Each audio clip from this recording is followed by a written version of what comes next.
ఆయన అభివృద్ధి కూడా గొల్లపల్లి సూర్య గారు ఈ నియోజకవర్గంలో బోలు అభివృద్ధి చూశారు.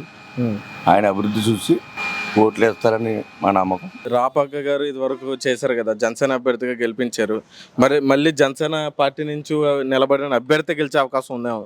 ఆయన కూడా పర్లేదు, బాగా చేశారు. మా మాట ఎలా ఉన్నా వాళ్ళ కాపుల్లో కూడా కొంతమంది డిసప్పాయింట్ అయ్యారండి.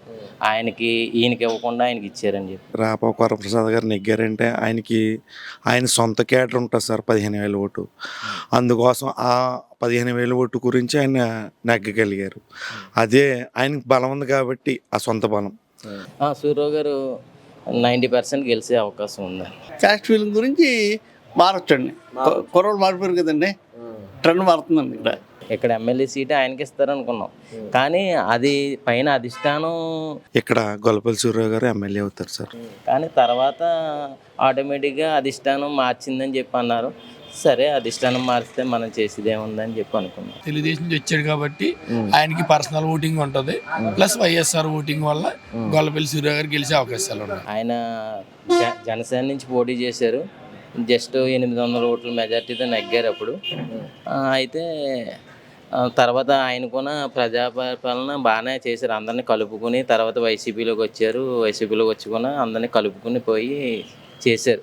సార్, మీ నియోజకవర్గంలో వైఎస్ఆర్సీపీ పార్టీ నుంచి గొల్లపల్లి సూర్యారావు గారు, జనసేన పార్టీ నుంచి దేవ వరప్రసాద్ గారు, ఒక పక్కేమో ప్రసన్న కుమార్ గారు, సరళ గారు కాంగ్రెస్ పార్టీ నుంచి, వీళ్ళు ముగ్గురులో ఎమ్మెల్యే అభ్యర్థిగా గెలిచే అవకాశం ఎవరికి ఉందంటారు? గొల్లపల్లి సూర్య గారు గెలుస్తారు.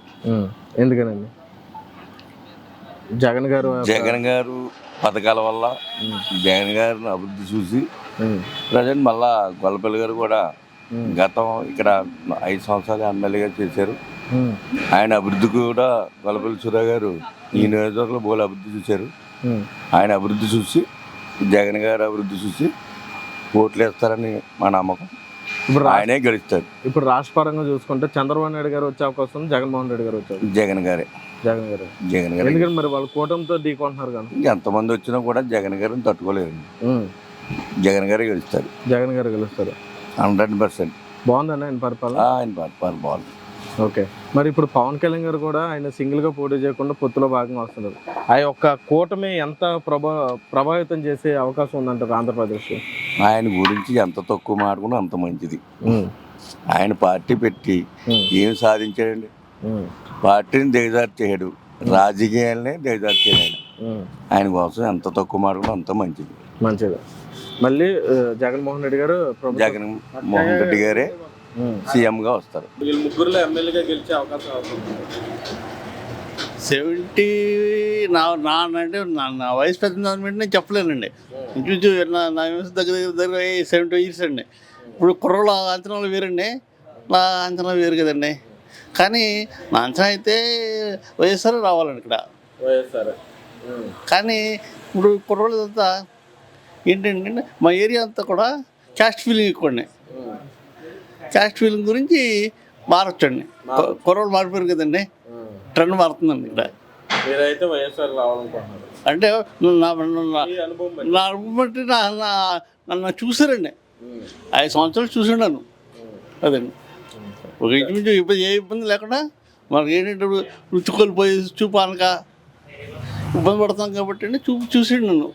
ఆదరణని అవన్నీ పెన్షన్ ఇచ్చండి చూసాడు కాబట్టి అభిమానం ఉంటుందండి. అది మరి ఇప్పుడు చంద్రబాబు నాయుడు గారు ముఖ్యమంత్రి అయ్యే అవకాశం ఉందా, జగన్మోహన్ రెడ్డి గారు అయ్యే అవకాశం ఉందా? ఇంచుమించు 60 లెక్కేసుకుంటే జగన్ గారు అవ్వాలి. జగన్ గారే అవ్వాలండి. అదే కానీ ఇప్పుడు కుర్రోళ్ళు ట్రెండ్ చెప్పలేం కదండి. మీకు చెప్పండి, ఆయన పరిపాలన ఎలా ఉంది? పేదరికం తగ్గిందండి కొంచెం. నా అంచనా ఏంటంటే నాది 70 నెలలో చెప్పలేం, కానీ పేదరికం తగ్గిందండి. పూర్వం పేదరికం 5 సంవత్సరాలు కొంచెం కంట్రోల్ అయిందండి. అదే పేదల పట్ల మంచి చేశారు, పేదలకు మంచి చేసాడండి. అది కాదన్నది కూడా సరిపోరండి. అదే మళ్ళీ జగన్మోహన్ రెడ్డి గారు వస్తేనే బాగుంటుందని నాటు బాగుంటుందండి. ముగ్గురులో ఎమ్మెల్యే అభ్యర్థిగా గెలిచే అవకాశం ఎవరికి ఉందంటారు? గొల్లపల్లి సూర్య గారు. ఎందుకని? అంటే ఆయనకి ముందు చేస్తున్నారు కదా పనులన్నీ, దాని గురించి. మరి ఇది ఎలా ఉంది? రాపాక గారు ఇది వరకు చేశారు కదా, జనసేన అభ్యర్థిగా గెలిపించారు. మరి మళ్ళీ జనసేన పార్టీ నుంచి నిలబడిన అభ్యర్థి గెలిచే అవకాశం ఉందేమో. ఆయన కూడా పర్లేదు, బాగా చేశారు. దేవవర ప్రసాద్ గారు కొత్త అయిన అంట కదా, ఆయన తెలియదండి. గోలపల్లి గారు వస్తేనే బాగుంటుందా? ఇప్పుడు పైన చంద్రబాబు నాయుడు గారు గెలిచే అవకాశం ఉందా, లేకపోతే జగన్మోహన్ రెడ్డి గారు మళ్ళీ గెలిచే అవకాశం ఉందా? జగన్ ఎందుకని? రావాలని మా ఆశ. బాగుందా పరిపాలన? బాగుంది, అన్ని రకాల బాగుందంట. బాగుందని మళ్ళీ అడగాల. బాగుంది, మళ్ళీ ఆయన రావాలనుకున్నారు. మరి మనస్ఫూర్తిగా ఆయన రావాలనుకుంటున్నాం. మరి వీళ్ళు కూటమితో వస్తున్నారు కదా, వాళ్ళ ఇష్టం, అది ఎవరి ఇష్టం వాళ్ళది. ఇంకా దానికి మనం చెప్తాం. మీకు మాత్రం జగన్ గారు రావాలనుకుంటున్నారు. జగన్ రావాలనే కదా. ఓకే, అన్ని రకాలుగా బాగున్నాయి కదా. ఇప్పుడు చెప్పేదేమని చెప్పండి. ఇప్పుడు అన్నీ బాగున్నాయి కదా. ఇది బాగాలేదు, నచ్చని వాళ్ళకి నచ్చదేం కదా మనకు అనవసరం. మాకైతే నచ్చింది, లేబర్కి అయితే మీకైతే నచ్చింది. ఓకే, అన్ని రకాలు కూడా బాగుంది. కొంతమంది రోడ్లు ఏమంటారు, రైలు వీళ్ళు ఏమంటారు, ఇంకా మనం చెప్పలేం కదా. ఎవరిష్టం వాళ్ళది కదా. ఇంకా మాకైతే జగన్ కావాలి. ఎవరు ఎమ్మెల్యేగా గెలిచే అవకాశం ఉందంట? గొల్లపల్లి సూర్యరావు గారు నెక్కుతారండి. ఎందుకని? ఇక్కడ జగన్ గారు ప్రతి కుటుంబానికి సంక్షేమ పథకాలు అందించారు సార్. ప్రతి ఒక్కరూ కూడా సంక్షేమ పథకాలు అందుకున్నారు. ఆయనకి విశ్వసనీయత చూపిస్తారు. ప్రతి కుటుంబానికి 100 కుటుంబాలు ఉన్నాయంటే 90 కుటుంబాలు సంక్షేమ పథకాలు అందినాయి సార్. ఆ విశ్వసనీయత చూపిస్తారు. అందుకోసం జగన్ గారు రాష్ట్రంలో సీఎం అవుతారు. ఇక్కడ గొల్లపల్లి సూర్యరావు గారు ఎమ్మెల్యే అవుతారు సార్. మరి గతంలో ఈయన రాపాక వరప్రసాద్ గారు గెలిపించినటువంటి నియోజకవర్గం ఇది. మళ్ళీ జనసేన పార్టీ నుంచి నిలబడిన అభ్యర్థి గెలిచే అవకాశం ఉందంటారు సార్. అప్పుడు జనసేన నుంచి రాపాక వరప్రసాద్ గారు నెగ్గారంటే ఆయన సొంత క్యాడర్ ఉంటుంది సార్, 15,000 ఓటు. అందుకోసం ఆ 15,000 ఓటు గురించి ఆయన నెగ్గగలిగారు. అదే ఆయనకి బలం ఉంది కాబట్టి, ఆ సొంత బలం 500 డిఫరెన్స్ సార్. ఓవరాల్గా 500 మెజార్టీతో నెగ్గారు. అందుకోసం అది జనసేన ప్రభావం కాదు సార్, రాపాక వల్ల సీట్ నెగ్గింది సార్. అది సార్. ఇప్పుడు పైన చంద్రబాబు నాయుడు గారు గెలిచే అవకాశం ఉందా, లేకపోతే జగన్ గారు మళ్ళీ ముఖ్యమంత్రి అయ్యే అవకాశం ఉందా? జగన్ గారే గెలుస్తారు సార్. ఎందుకంటే రాష్ట్రంలో ప్రతి ఒక్కరికి సంక్షేమం, కులం లేదు, మతం లేదు, అన్ని కులాలకి అన్ని మతాలకి సంబంధించిన వ్యక్తులకి ప్రతి ఒక్కరికి సంక్షేమ పథకాలు అందించారు సార్. కరోనా టైంలో 2 సంవత్సరాలు కరోనా వచ్చిందండి. ఆ కరోనా టైంలో 3 నెలలు 4 నెలలు చాలా ప్రజలు ఇబ్బంది పడ్డారు. చిన్న కుటుంబస్తులు వాళ్ళకు కూడా ప్రతి ఒక్కరు సంక్షేమ పథకాలు అందుకని ఆ టైంలో ఆ సంక్షేమ పథకాలు డబ్బులు ఆయనకి ఇచ్చినందుకు ఆ ప్రజలకి ఉపయోగపడ్డాయి సార్. ఆ విధంగా ప్రతి ఒక్కరూ ఆ టైంలో కూడా ఆయన వల్ల లబ్ధి పొందిన వాళ్ళు ఉన్నారు సార్. జగన్ మరి వీళ్ళు కూటమితో వచ్చి ఏం ప్రభావం కలగదంటారు? కూటమి అంటే సార్, ఇప్పుడు లాస్ట్ టైం వాళ్ళు ఏదో 2014 కూటమిగా ఉన్నారు. ఓవరాల్ ఆంధ్రప్రదేశ్లో వాళ్ళకి 5 లక్షల ఓట్లు డిఫరెన్స్ సార్. ఈ సంక్షేమ పథకాలు అందుకున్న ప్రతి ఒక్కరూ ఇప్పుడు జగన్ గారి వైపే మొగ్గు చూపుతారు సార్. అది పెద్ద ఇష్యూ కాదండి. ఇప్పుడు 3 కలిసినా 30 మంది కలిసినా జగన్ గారిని ఎవరు ఢీ కొట్టలేరు.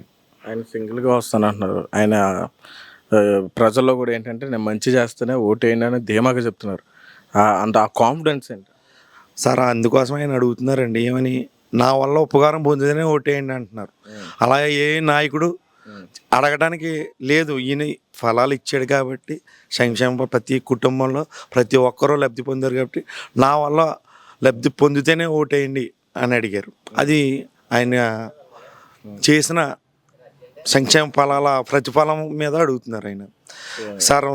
ప్లస్ రాజోల్లో ఒక అమ్మాయికి పాపం బ్రెయిన్ క్యాన్సర్తో ఉంటే జగన్ గారు అలా రాపాక వరప్రసాద్ గారు అబ్బాయి మ్యారేజ్కి వచ్చినప్పుడు వాళ్ళ తల్లిదండ్రులు వెళ్ళి మొర పెట్టుకుంటే వెంటనే 40 లక్షలు ఇచ్చారు సార్. ఏ నాయకుడు ఇస్తాడండి అలా?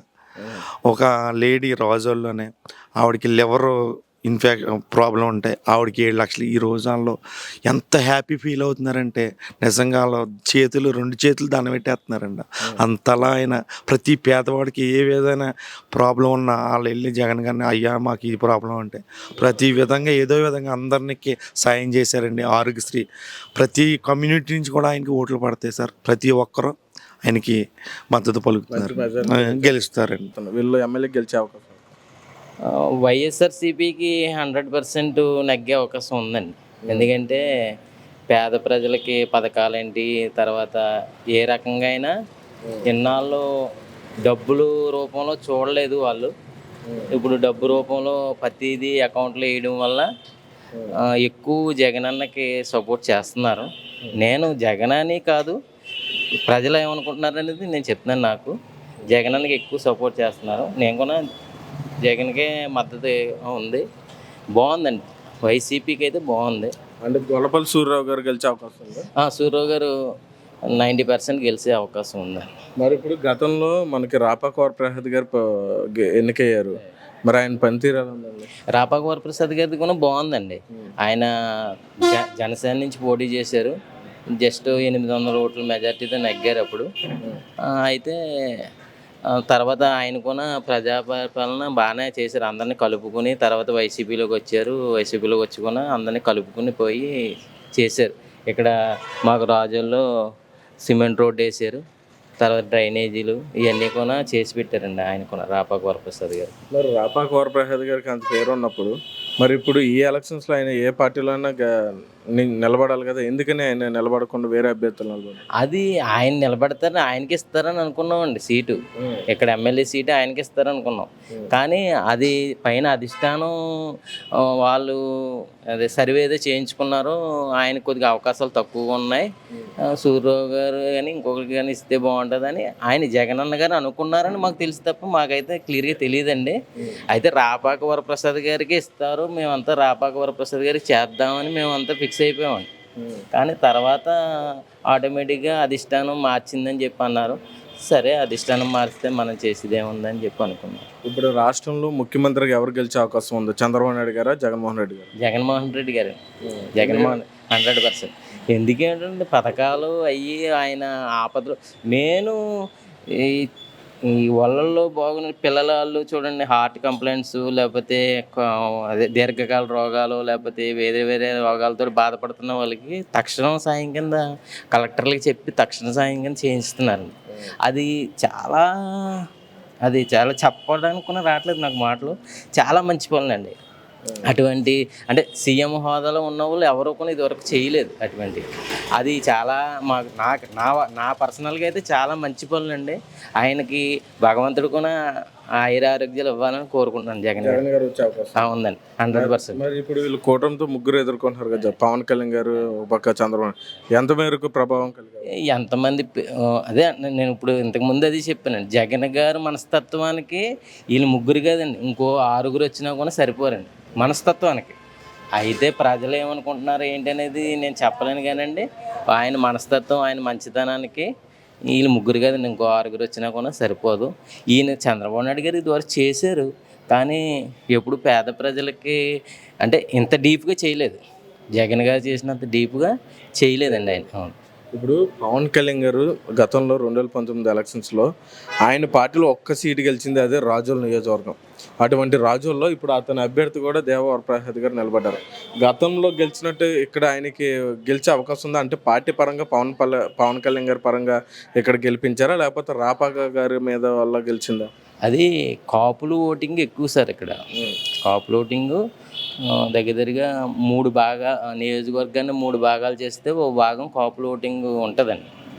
అయితే వాళ్ళు అప్పుడు వరప్రసాద్ గారు సొంత ఓటింగు కొంత ఉంది, నెక్స్ట్ కాపులు ఓటింగు ప్లస్ కొంతమంది ఏదో జనసేనకి చెయ్యాలని అది ఇది మొత్తం మీద చేశారు. చేయడం మీద నగ్గిందండి అది. ఇప్పుడు కూడా అలా విజయం వచ్చారు. ఇప్పుడంటే ఈయన కొత్త వ్యక్తి సార్. ఇప్పుడు దేవ వరప్రసాద్ గారు కొత్త వ్యక్తి అవడం వల్ల కొద్దిగా కష్టం అండి. అయితే బొంతు రాజేశ్వరరావు గారికి ఇస్తారని ముందు అనుకున్నారండి, ఇది జనసేన పార్టీ నుంచి. అది బొంతు రాజేశ్వరరావు గారికి ఇవ్వకపోవడం, కొత్త వ్యక్తికి ఇవ్వడం, అది కొద్దిగా అంటే మా మాట ఎలా ఉన్నా వాళ్ళ కాపుల్లో కూడా కొంతమంది డిసప్పాయింట్ అయ్యారండి. ఈయనకి ఇవ్వకుండా ఆయనకి ఇచ్చారని చెప్పి. అది ఇదిగా నా ఉద్దేశ ప్రకారం అయితే సూర్యారావు గారే నెగ్గుతారని. జగన్మోహన్ రెడ్డి. వీళ్ళ ముగ్గురులో ఎవరు ఎమ్మెల్యే అభ్యర్థిగా గెలిచే అవకాశం ఉందంటారు? గొల్లపల్లి సూర్యారావు గారు గెలిచే అవకాశం. ఎందుకనండి? వైఎస్ఆర్ పార్టీ చేసిన అభివృద్ధి, జనాల్లో పథకాలు, వసతి దీవెన, విద్యా దీవెన, ఆరోగ్యశ్రీ ఉందంటే 25 లక్షల దాకా ఇవ్వడం జరిగింది ఈరోజు. అలాగే కాపు నేస్తం, కాపులకి గతంలో కాపు నేస్తం కానీ అలాంటి స్కీములు లేవు. తర్వాత చేదోడు 1,17,500. అలాగే మన ఆరోగ్య సురక్ష, ఆరోగ్యశ్రీ మాట. తర్వాత రైతు భరోసా అలాగే ఆటో డ్రైవర్లకి 10,000, అలాగే టైలరింగ్ చేసే వాళ్ళకి వాళ్ళకు 10,000. అలాగే ఈ రోజు నాడు ఒక ఈ చిన్న ఫ్యామిలీ చూసుకున్నా సంవత్సరానికి 50,000 చొప్పున 2 లక్షల రూపాయలు లబ్ధి పొందున్నారు. ప్రతి ఇంట్లో 2019 మంది బ్యాంక్ అకౌంట్ చూసుకుని 2019 నుంచి 24 వరకు ఉన్న బ్యాంక్ అకౌంట్ చూసుకుంటే వాళ్ళకి అర్థమవుద్ది అభివృద్ధి అనేది ఎంత జరిగిందని. మరి గతంలో మీ నియోజకవర్గంలో రాపాక వరప్రసాద్ గారు గెలుపొందారండి. ఇప్పుడు అప్పుడు ఉన్న జనసేన సపోర్టు ఇప్పుడు ఈయన మీద ఉంటుందా, లేకపోతే గొల్లపల్లి సూర్యరావు గారే ఏకగ్రీవంగా గెలుస్తారంటారా? గొల్లపల్లి సూర్యరావు గారే, ఆయన తెలుగుదేశం నుంచి వచ్చాడు కాబట్టి ఆయనకి పర్సనల్ ఓటింగ్ ఉంటుంది, ప్లస్ వైఎస్ఆర్ ఓటింగ్ వల్ల గొల్లపల్లి సూర్యరావు గారు గెలిచే అవకాశాలు ఉన్నాయి. ఇప్పుడు రాష్ట్ర పరంగా చూసుకుంటే ముఖ్యమంత్రిగా ఇద్దరు పోటీ పడుతున్నారండి. ఒక పక్క వైఎస్ జగన్మోహన్ రెడ్డి గారు, మరో పక్క ఏమో కూటమితో చంద్రబాబు నాయుడు గారు. వీళ్ళిద్దరిలో ముఖ్యమంత్రి అభ్యర్థిగా గెలిచే అవకాశం ఎవరుకున్నారు? జగన్మోహన్ రెడ్డి గారికే ఉంది. ఎందుకనండి? ఆయన చేసిన అభివృద్ధి చెప్పాను కదా మీకు ఆల్రెడీ. ఈ పథకాలు కానీ ఏ రాష్ట్ర ముఖ్యమంత్రి చేయని విధంగా ఆంధ్రప్రదేశ్ స్వర్ణాంధ్రప్రదేశ్గా తీర్చిదిద్దడం జగన్ వల్లనే సాధ్యమైంది కాబట్టి జగన్మోహన్ రెడ్డి గారికి అవకాశాలు ఉన్నాయి. మరి వీళ్ళు కూటమితో వస్తున్నారు, అది ఏమైనా ప్రభావం ఉండే అవకాశం? కూటమి అంటే ఏముంది, మన రాష్ట్రంలో బీజేపీ ఏమీ లేదు, పేరుకి బీజేపీ. జనసేన ఓట్లు ఉంటాయి, ఆ కాపు ఓటు వల్లే వీళ్ళ దగ్గర కదండి. ఆల్రెడీ కూటమి కట్టే. మరి ఈ వైఎస్ జగన్మోహన్ రెడ్డి గారు చేసిన పథకాలు, వాళ్ళ నాన్నగారు చేసిన పథకాలు అయితే ఉన్నాయో ఇవన్నీ ప్రజల్లో ఒక నిలిచిపోయాడు వ్యక్తిగా జగన్మోహన్ రెడ్డి. అందుకని జగన్మోహన్ రెడ్డి గారే మళ్ళీ ముఖ్యమంత్రి అవుతాడండి. ఎంతమంది వచ్చినా గెలిచే అవకాశం గెలిచి ఉందాం సార్. ఇప్పుడు మన గతంలో ప్రతిపక్ష పార్టీకి ఉన్నటువంటి చంద్రబాబు నాయుడు గారు ఆయన చేసిన వ్యాఖ్యలు అంటే సంక్షేమ పథకాల వల్ల బడ్జెట్ అనేది ఎక్కువ అవుతుంది కాబట్టి అప్పుల్లోకి వెళ్ళిపోతుంది రాష్ట్రం అన్నారు. అదే మొన్న రిలీజ్ చేసిన మేనిఫెస్టోలో ఏ పథకాలు 1% ఎక్కువ వేసే ఉన్నాయి. సో దాని మీద మీ అభిప్రాయం ఏంటండి? మళ్ళీ డెవలప్ చేస్తానంటున్నారు, పథకాలు ఇచ్చి డెవలప్ చేయడం అది సాధ్యమని అంటారా? చంద్రబాబు నాయుడుని అయితే నమ్మే పరిస్థితిలో లేరు ప్రజలు. గతంలో కూడా కాపు రిజర్వేషన్ ఇస్తానని అది నీరుగా వచ్చేసాడు. ఏదైతే అమలు కాని పథకాలు ఏమున్నాయో అవన్నీ ఆయన అమలు చేస్తానని అదే మాయ మాటలు చెప్పి ప్రభుత్వాన్ని అధికారులు తీసుకొస్తాకే చూస్తున్నాడు తప్ప ఆయన రాష్ట్రాన్ని అభివృద్ధి చేసే స్థాయిలో లేడు ఆయన. సార్ ఇప్పుడు పవన్ కళ్యాణ్ గారి విషయానికి వస్తే ఎవరైనా పార్టీ పెట్టేది మనం సీఎం అవ్వాలి, మనం పరిపాలించిన ఉద్దేశంతో పెడతారు. ఆయన పుష్కర కాలం పాటు ఒక పార్టీ పెట్టి మళ్ళీ ఒకసారి సింగిల్గా పోటీ చేసి ఓడిపోయినప్పటికీ అప్పుడున్న ప్రజాదరణ బట్టి ఇప్పుడు పెరిగింది కాస్త. సింగిల్గా వచ్చిన 20-30 స్థానాల్లో గెలిచే అంత అవకాశం ఉన్నటువంటి వ్యక్తి, అటువంటి వ్యక్తి సొంతంగా పరిపాలించాలనే ఉద్దేశంతో రాకుండా మళ్ళీ కూటమి ద్వారా చేతులు కలపడం ఏంటి? 21 సీట్లుగా పరిమితం గల కారణం ఏంటి? ఆయన రాజకీయ భవిష్యత్తు ఏమన్నా ప్రమాదం అయ్యే అవకాశం ఉందంట? ఆయన ప్రజారాజ్యం ఉండుంటే ఎంతో కొంత కాపుల పరువు కాపాడును. మొత్తం పవన్ కళ్యాణ్ గారు అయితే కాపుల పరువు మంట కలిపేయాడు. ఇచ్చిన 20 సీట్లలో కూడా 12 సీట్లు తెలుగుదేశం పార్టీ సంబంధికులకి ఇచ్చాడు. పార్టీని డెవలప్ చేసి మనిషి కాదని ప్యాకేజ్ స్టార్ ప్యాకేజ్ తీసుకుని పార్టీని అవసరమైతే రేపు బీజేపీలో విలీనం చేసినా ఆశ్చర్యపోవక్కర్లేదు మనం. ఆయనకైతే ఏం అవకాశాలు ఏమీ లేవు. పిఠాపురం కూడా ఆయన నగ్గి పరిస్థితుల్లో లేదని తెలియజేస్తున్నాం మేము. వీళ్ళు ముగ్గురు వచ్చినా జగన్ గారే ముఖ్యమంత్రిగా అవకాశాలు వీళ్ళు ముగ్గురు ఎమ్మెల్యే అభ్యర్థికి గెలిచే అవకాశం అనుకుంటుంటారు. నాకు తెలుసు అంత రాజకీయ వరకు నాకు ఏం తెలుసు. మా అబ్బాయికి నేను ఎక్కడికి వెళ్ళాలి నాకు తెలియదు. మరి జగన్మోహన్ రెడ్డి గారు వస్తారంటారు, చంద్రబాబు నాయుడు గారు? అది నాకు తెలియదు అనే రాజకీయ పరంగా నాకు అసలు ఏమీ తెలియదు. నేను అసలు చదువుకోలేదు. ఓటేసారా ఎవరికన్నా? గతంలో ఓటేసారా? గతంలో ఓటేసాను. ఎవరికి వేసారు? వైఎస్ఆర్కి వేసినప్పుడు. మరి ఇప్పుడు ఎవరికి వేస్తారు? అది మా ఊళ్ళో ఏం చెప్తుంది నాకే మీకంటూ సొంత అసలు లేదు లేదు. వాళ్ళు మా కుటుంబం పెద్దది. తెలుసా మీకు చంద్రబాబు నాయుడు గారు? చంద్రబాబు నువ్వు నాకు అన్నీ నాకు ఏం తెలుసండి. మామూలుగా మా ఊళ్ళో అందరూ చాలా మంది ఉన్నారు. వాళ్ళందరూ మాట అనుకుని చేసుకుంటారంటే. ఓకే, మీ కమిటీలో ఎవరు ఒక మాట అనుకుని చేసుకుంటే వాళ్ళకి వేస్తారండి, అంతేనా? మీ అంత అభిప్రాయం లేదు. సరే, ఇప్పుడు రాష్ట్ర పరంగా చూసుకుంటే ఎన్నికల హోరాహోరీగా ఉంది. మన రాష్ట్ర అభ్యర్థులైనటువంటి ఇద్దరు ముఖ్యమంత్రులు, ఒక పక్కేమో చంద్రబాబు నాయుడు గారు టీడీపీ కూటమి నుంచి, మరో పక్కేమో వైఎస్ఆర్సీపీ పార్టీ నుంచి ఏమో జగన్మోహన్ రెడ్డి గారు. ఇద్దరిలో ముఖ్యమంత్రిగా మళ్ళీ గెలిచే అవకాశం ఎవరికి ఉందంటారు? జగన్మోహన్ రెడ్డి గారు. అందుగల కారణం ఏంటంటే ఇప్పుడు వివరంగా చెప్పొచ్చండి, కొద్దిగా లాంగ్ అయినా పర్లేదు కదా వీడు. యాక్చువల్గా ఏంటంటే మనకి కొన్ని పథకాలు ఉన్నాయి కదా, కొన్ని ఏదైనా చేయాలన్నా గవర్నమెంట్ మనకి ఇప్పుడు రాజశేఖర రెడ్డి గారి నుంచి చెప్పుకుంటూ వస్తే మనకి జగన్ గారి దగ్గరికి రావచ్చండి. యాక్చువల్గా ఏంటంటే ఒకప్పుడు 1990లో తుఫాన్ వచ్చినప్పుడు అంటే చాలామంది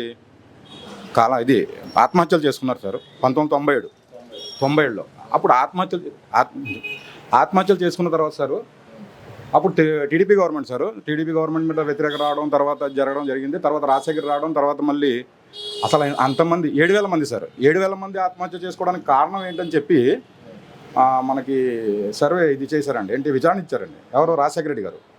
అప్పుడు చేసిన తర్వాత ఆ విచారణలో తేలింది ఏంటంటే చాలామంది అప్పుల బాధతో చచ్చిపోయారని చెప్పి తెలిసిందండి, ఆత్మహత్య చేసుకున్నారని చెప్పి. తర్వాత ఇదేంటి ఆత్మహత్యతో అంతమంది అప్పుల బాధ చచ్చిపోవడం ఏంటి, అసలు ఆత్మహత్య అసలు అప్పు ఎంత ఉందని, పంట నష్టం అయితే మహా అయితే 10,000 20,000 ఉంటుంది, అంతకంటే ఎక్కువ ఉండదు కదా సార్ అని చెప్పి, అప్పులు ఎన్ని ఉన్నాయని చెప్పి మళ్ళీ విచారణ చేస్తే ఒక్కొక్క రైతుకు వచ్చేసారు 3 నుంచి 4 లక్షలు ఉన్నాయి సార్ ఒక్కో రైతుకు వచ్చి. ఇదేంటి 3 లక్షల అప్పు ఉండడం ఏంటి, పంట నష్టం 10,000 20,000 కదా అని చెప్పి మళ్ళీ విచారణ చేస్తే ఏం తెలిసిందంటే ముఖ్యంగా 3 కారణాలు బయటకు వచ్చేసారు. ఒకటి వచ్చేసి ఎడ్యుకేషన్ సార్. ఎడ్యుకేషన్ అంటే చాలామంది రైతులు ఏంటంటే తన బిడ్డలకి మంచి చదువులు చదివించడానికి కానీ, ఆరోగ్య ఇదే మంచి మంచి ఇంజనీర్ చేయడానికి కానీ, దానికి సంబంధించి వాళ్ళు ఏం చేశారంటే అప్పులు చేయడం జరిగింది సార్ ఎడ్యుకేషన్ కోసం. నెక్స్ట్ వచ్చేసి ఆరోగ్యం సార్. వీళ్ళ ఆరోగ్యం పాడైనప్పుడు కార్పొరేట్ హాస్పిటల్కి వెళ్ళడం, అక్కడ మళ్ళీ అక్కడ ట్రీట్మెంట్ చేయించుకోవడం, అక్కడ ఉన్న ఫీజులు కట్టలేక మళ్ళీ అప్పులు చేయడం, ఇలాంటివి జరిగింది సార్. క్షుణ్ణంగా చెప్పాలంటే ఇంకా చాలా మ్యాటర్ అవుతుంది, కట్ చేస్తున్నాను సార్. తర్వాత నెక్స్ట్ వచ్చేసి ఏంటంటే వాటర్ గురించి సార్. అప్పుడు ఏంటంటే మనకి ఉమ్మడి రాష్ట్రం ఉండేది కదా సార్, అప్పుడు బోరు తీసేటప్పుడు మనకి ఒక్కో బోరుకి 1,00,000 రూపాయలు అలాగా ఉండేది సార్. వీళ్ళు ఏంటంటే ఒకసారి నీళ్లు పడేది, ఒకసారి పడకపోతే 2-3 సార్లు బోరు తీస్తే 2-3 లక్షలు అప్పులు అయిపోయాయి సార్. దానివల్ల ఏమైందంటే అది కూడా మనకి అప్పుల్లో పడ్డట్టు తెలిసింది సార్. ఈ 3 కారణాలను దృష్టిలో పెట్టుకుని రాజశేఖర రెడ్డి గారు ఈ 3 పథకాలు తేవడం జరిగింది సార్. ఎడ్యుకేషన్కి వచ్చి ఫీజు రియంబర్స్మెంటు, ఆరోగ్యానికి వచ్చి ఆరోగ్యశ్రీ, నెక్స్ట్ ఏంటంటే మనకి జలయజ్ఞం ఏంటి, కరెంటు ఫ్రీ అనేది ఏంటంటే మనకి ఈ మొన్న బోర్లు చెప్పాను కదా సార్, బోర్లు అయితే రైతులు అప్పులు చేశారు, బోర్లు చేశారు. ఈ విధంగా ఇలా పథకాలు తేవడంలో ఏంటంటే రాజారెడ్డి గారు వాళ్ళ ఫాదర్ గారి తరపు నుంచి ఏదైనా అభివృద్ధి కార్యక్రమం చేయాలన్నా, ఏదైనా పథకాలు తేవాలన్నా వాళ్ళ ఫ్యామిలీ ద్వారానే వచ్చింది సార్. తర్వాత ఏంటంటే వాళ్ళని కాపీ కొట్టి వేరే చేయడం తప్ప కొత్తగా ఎవరు ఏది పెట్టలేదండి, అంతే కదా సార్. అదొకటి. ఇప్పుడు జగన్ గారి గవర్నమెంట్ గురించి చెప్పాలంటే జగన్ గారి గవర్నమెంట్ చాలా చేశారు సార్. ముఖ్యంగా ఏంటంటే దీంట్లో చెప్పుకునేది ఏంటంటే ఎడ్యుకేషన్ సార్. యాక్చువల్గా నేను కొన్ని విషయాలు నేను లబ్ధి పొందాను. అదేంటంటే నాకు చెప్పడానికి కూడా చాలా ఉన్నాయి చెప్పుకోవాలంటే. లబ్ధి పొందింది ఏంటంటే ఒక హెల్త్ పరంగా ఏంటి, మా అబ్బాయి హెల్త్ పరంగా ఏంటి, వేరే విషయాలు ఎన్నో చాలా హెల్త్. నేను జగన్మోహన్ రెడ్డి గారిని పాదయాత్రకు వచ్చినప్పుడు కలవడం జరిగింది, అతనితో మాట్లాడడం జరిగింది. ఎందుకు వచ్చారని అడిగారు, మీకు ఏమైనా ఇంకా చెప్పుకోవాల్సిన అంటే నేను ఒకటే చెప్పాను సార్, మీ నాన్నగారు చేసిన ఆరోగ్యశ్రీ వల్ల నేను మా అబ్బాయికి కాపాడుకోగలిగాను కూడా వివరంగా చెప్పాను సార్. తర్వాత సార్ ఇప్పుడు ఎడ్యుకేషన్ సార్, నేను మాట కట్ చేశాను ఇంత. ఎడ్యుకేషన్ ఏంటంటే సారు నార్మల్గా అయితే ఇప్పుడు ఎంతో రిస్క్ తీసుకుని, ఇప్పుడు డెవలప్మెంట్ అంటే చాలామంది అంటారు డెవలప్ చేయలేదు. ఒక సంవత్సరం ముందు ఏంటంటే రోడ్ల గురించి చాలామంది కొద్దిగా పుకార్లు ఎత్తారు, కానీ అది పెద్ద డెవలప్మెంట్ ఏం కాదండి. ఎవరికో కాంట్రాక్ట్ ఇస్తే రోడ్లు వేసేస్తారు కదా, అంతే కదా సార్. కానీ ఏంటంటే ఇతను ఒక ఛాలెంజ్గా తీసుకుని, జగన్మోహన్ రెడ్డి గారు ఛాలెంజ్గా తీసుకుని అతను ఏం చేస్తున్నారంటే ఎడ్యుకేషన్ డెవలప్ చేశారు. ఛాలెంజ్గా ఎందుకు అంటున్నానంటే ప్రతిపక్షం నుండి కూడా చాలా ప్రెజర్ ఉంది. ఏమన్నారు ప్రతిపక్షాలు ఏమన్నారంటే తెలుగు మనకి వాళ్ళ దగ్గరకు వచ్చేటప్పుడు వాళ్ళ పిల్లలు అయితే మాత్రం మంచి స్కూల్లో చదువుకుంటారు, పేదవాళ్ళ పిల్లలు చదువుకునేటప్పుడు తెలుగు గురించి మాట్లాడారు. అందుకని ఏంటంటే అతను ఏం ఛాలెంజ్గా తీసుకున్నారండి, ఒక ప్రతిపక్షాలను ఛాలెంజ్గా తీసుకున్నారు. టీచర్స్ కూడా చాలామంది వ్యతిరేకత ఛాలెంజ్గా తీసుకుని వాళ్ళకి ట్రైనింగ్ ఇచ్చి మన పిల్లల కోసం అతను కష్టపడుతున్నారు. మన పిల్లలు ఆరోగ్యంగా ఉండాలని చెప్పి మంచి పోషకాహారం ఇస్తున్నారు. మన పిల్లలు ఇంకా శుభ్రతగా ఉండాలని చెప్పి బాత్రూమ్లు కానీ ఏదైనా కూడా మొత్తం ఏ పనిలో కూడా ఇలా చెప్పుకుంటే పోతే సార్ బోల్డ్ అనుకున్నాను సార్.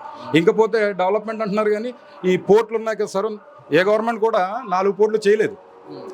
ఈవేళ 4 పోర్ట్లు ఆల్రెడీ కంప్లీట్ చేస్తున్నారు. తర్వాత వచ్చి 10 ఫిషింగ్ హార్బర్స్ కూడా ఇదన్నీ డెవలప్మెంట్కి వస్తాయి.